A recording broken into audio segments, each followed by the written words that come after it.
पियावा के संगवा अपना रहबू सुकून में। बेवफाई भरल बा तोरा खून में, गली सुन के चल जाइए जून में।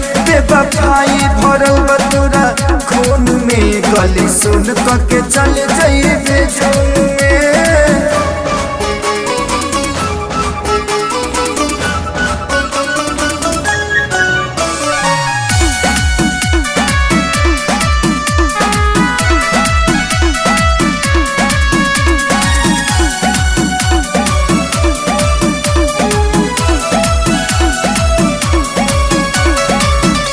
मुवलो से बेसी लोह दिनवा बुझाई जानू, सोझा हमरे जब तोहरो मारो कड़ाई।